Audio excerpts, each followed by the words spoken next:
आज दिनांक 19 जानेवारी रोजी पंतप्रधान नरेंद्र मोदी यांच्या हस्ते रेनगरमधील 15,000 घरांचा लोकार्पण सोहळा संपन्न झाला। पण हा कार्यक्रम यशस्वी करण्यासाठी किंवा आपापल्या शक्ती प्रदर्शन करण्यासाठी भारतीय जनता पार्टी आणि मार्क्सवादी कम्युनिस्ट पार्टीने आपली संपूर्ण ताकद, आपली संपूर्ण प्रणाली पूर्ण ताकदीनिशी लावली होती।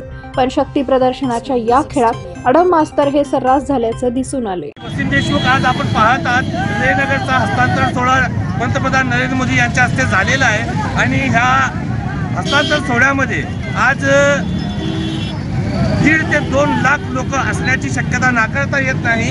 आज आपण इथं बाहेर ट्रॅफिक पाशी थांबलेलो आहोत। इथं एक लोकांचे जत्थे चाललेले आहेत आणि विशेषकर या सर्व समारोहामध्ये आज आडम मास्तरांचे कार्यकर्ते व आडम मास्तरांचे जे रेनगरचे सभासद आणि त्यांच्या संस्थेशी जुळलेले विविध प्रकारचे लोक होते, हे सरासरी यांनी एक आपली भक्कमपणे बाजू मांडलेली आहे हा कार्यक्रम यशस्वी करण्यासाठी। त्याच्यामध्ये आज हजारो लाखोंच्या संख्येने लोक आलेले आहे आणि हा कार्यक्रम होत असताना भारतीय जनता पक्षाकडून हा प्रोग्राम स्वतःकडे खिचण्याचा प्रयत्न करत होते भारतीय जनता पक्षाचे विविध प्रकारचे पुढारी।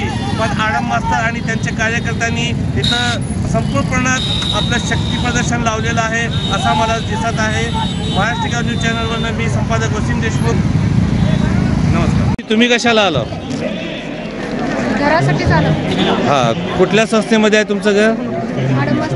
आडम मास्तर यांच्या बोलवण्यावरून आलो का आपण? क्यों आए आप यहाँ पे इतने औरतें? अरे मास्टर रोज घर आ गया उनका भाषण सुनने। आपको घर मिला क्या? पैसे भरे सही। पैसे कौन सी संस्था में भरे सो आप पैसे? 2,60,000 में बोल रही है। कौन सी संस्था में भरे सो आप पैसे? आडम मास्टर के। तो आपको आडम मास्टर की तरफ से बुलावा आया बोल के आप आए थे? अच्छा, जो मोदी साहब को भी सुनने आए थे। हाँ। आपको घर मिला ऐसा लग रहा है क्या? अब ये तो थोड़ा बोले अभी इंशाल्लाह, अभी इनके नहीं दी उनकी मर्जी, आना तो पड़े आया अभी।